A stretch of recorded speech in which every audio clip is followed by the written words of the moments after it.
La porción de la pelvis ósea que se encuentra por encima del estrecho superior se denomina pelvis mayor, como ya había comentado, y está limitada por las vértebras lumbares en el plano posterior. Las porciones superiores, el coxal en los planos laterales y la pared abdominal en el plano anterior. El espacio delimitado por la pelvis mayor forma parte de la región abdominal inferior. Contiene la porción superior de la vejiga cuando está llena y los segmentos inferiores del intestino en ambos sexos.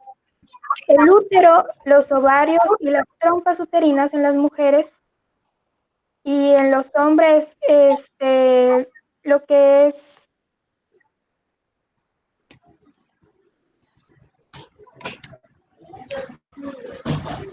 la próstata.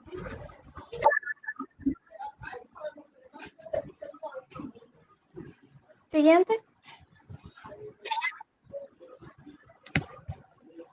Tiene un estrecho superior, la del hombre, un estrecho inferior y una cavidad.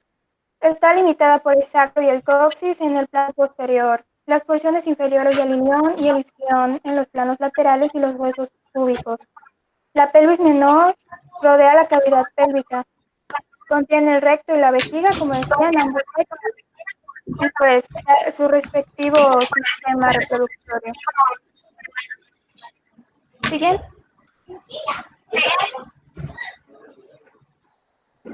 Algunos puntos de comparación de la pelvis femenina y la masculina pueden ser su estructura general. En las mujeres es más liviana y fina, en cuanto a los hombres que es más pesada y gruesa. La pelvis mayor en las mujeres es superficial y en los hombres es profunda. El estrecho superior de la pelvis en las mujeres es ancho y más oval, y el de los hombres es estrecho y en forma de corazón. El acetábulo en las mujeres es pequeño y orientado en el sentido anterior, y en los hombres es grande y orientado lateralmente. El foramen obturador en las mujeres es oval y en el hombre es redondo. El arco del pubis en las mujeres tiene un ángulo mayor de 90 grados y en los hombres un ángulo menor de 90 grados. La cresta ilíaca en las mujeres es menos curva, en cuanto a los hombres es más curva. El ilion es menos vertical y en el hombre es más vertical. La escotadura asiática mayor es ancha en las mujeres, normalmente mayor de 90 grados, y en los hombres es estrecha, alrededor de unos 70 grados, como una V invertida. El coxis es más movible y más curvado en el sentido anterior de las mujeres, y en el hombre es menos móvil y menos curvado en el sentido anterior. El sacro en las mujeres es más corto y más ancho, y también menos curvado en sentido anterior. Y en los hombres es más largo, más angosto y más curvado en el sentido anterior. El estrecho inferior de la pelvis en las mujeres es más ancho y en el hombre es más angosto. Y por último, la tuberosidad isquiática es más corta, más separada y con mayor proyección medial en las mujeres, y en los hombres es más larga, más cercana y con mayor proyección lateral. Siguiente. El miembro o extremidad inferior. Cada miembro inferior tiene 30 huesos en 4 localizaciones. La primera, el fémur en el muslo, la rótula, que es la segunda, la tercera, la tibia y el peroné en la pierna, y el cuarto, los 7 huesos tarsianos del tarso, tobillo, que también se le conoce, los 5 metatarsianos del metatarso y las 14 falanges, que son los huesos de los dedos de los pies. Siguiente. El fémur es el hueso más largo y más pesado y también el más fuerte del cuerpo.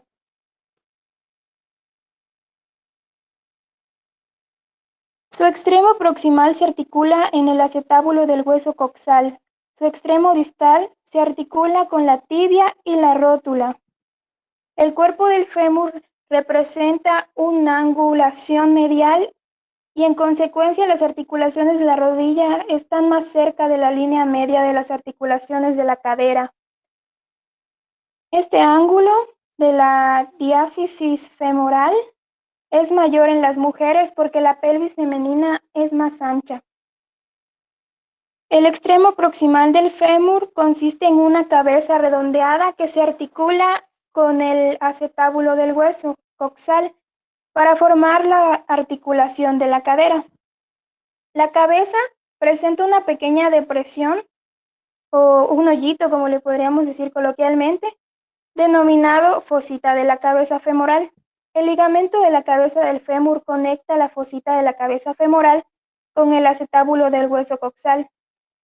El cuello del fémur es una región de contracción digital respecto a la cabeza del hueso.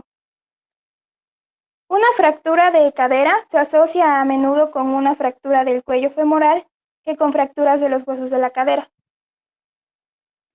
El trocánter mayor y el trocánter menor son proyecciones originadas en la zona de la unión de la cabeza y el cuello del fémur.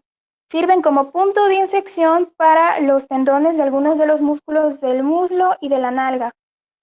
El trocánter mayor es la prominencia que se palpa y se observa por delante de la depresión de los costados de la cadera. Es donde normalmente nos ponen las inyecciones intramusculares. Siguiente, por favor. La rótula. Es un hueso pequeño triangular localizado por delante de la articulación de la rodilla. El extremo proximal ancho de este hueso sesamoideo que se desarrolla en el tendón del músculo cuádriceps femoral se denomina base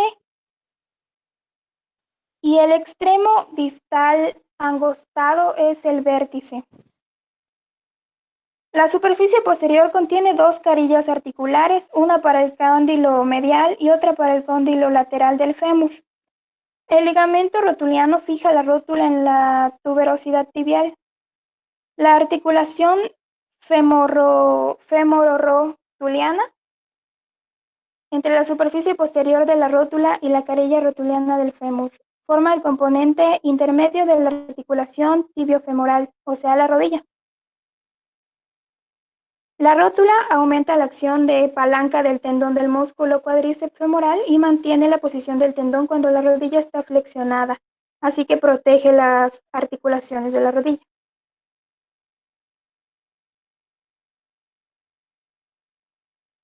La tibia es el hueso más grande de la pierna, dispuesto en un sentido medial, así que soporta el peso. El término tibia significa flauta porque en la antigüedad se utilizaban las tibias de aves para crear instrumentos musicales.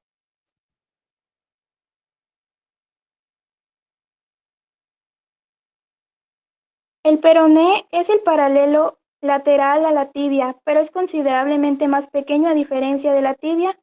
El peroné no se articula con el fémur, pero ayuda a estabilizar las articulaciones del tobillo. La cabeza del peroné, el extremo proximal, se articula con la superficie inferior del cóndilo lateral de la tibia, por debajo del nivel de la articulación de la cadera para formar la articulación tibioperonea proximal. El extremo distal se parece a una punta de flecha y tiene una proyección determinada maleololateral que se articula con el astrágalo del tobillo.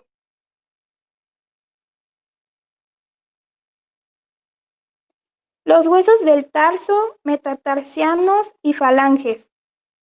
El tarso es la región proximal del pie y está formada por 7 huesos tarsianos.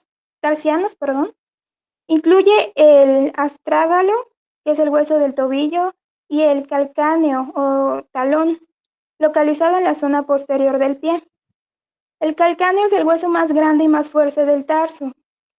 Los huesos tarsianos anteriores son el navicular, que es el similar a un bote pequeño, 3 huesos cuneiformes denominados huesos cuneiforme lateral, tercer cuneiforme, hueso cuneiforme intermedio y hueso cuneiforme medial, y el cuboide. Las articulaciones entre los huesos del tartazo se denominan articulaciones intertarsianas. El astrágalo, el hueso superior del tarso, es el único hueso del pie que se articula con la tibia y el peroné. Se articula de un lado con el maleolo medial de la tibia y del otro con el maleolo lateral del peroné. Estas articulaciones forman la articulación talocrural o tibio-peronea astragalina, o sea, el tobillo.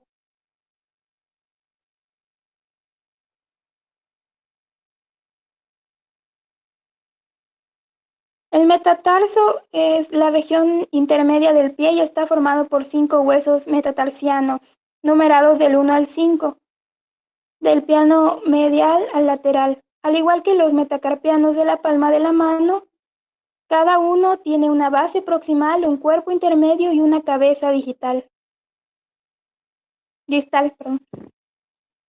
Las falanges son el componente distal del pie y se asemejan a la de las manos en número y en disposición. Los dedos del pie se enumeran del 1 al 5, comenzando por el dedo gordo, del plano medial al lateral. Cada falange tiene una base proximal, un cuerpo intermedio y una cabeza distal. El dedo gordo, también llamado hallux, tiene 2 falanges grandes pesadas denominadas falanges proximal y distal. Los otros 4 dedos representan 3 falanges cada uno, proximal, medial y distal. Las articulaciones entre las falanges de pie, al igual que las de las manos, se denominan articulaciones interfalángicas. Por último están los arcos del pie. Los huesos del pie están dispuestos en 2 arcos mantenidos en su posición por ligamentos y tendones. Los arcos permiten que el pie soporte el peso del cuerpo, contribuyen de forma ideal distribuyen de forma ideal el peso porque estos tejidos blancos y duros deben de estar bien distribuidos. Los arcos no son rígidos y ceden cuando se aplica peso y recuperan su posición original cuando este peso es retirado. De este modo almacenan energía para dar el siguiente paso al caminar y ayuda a absorber impactos.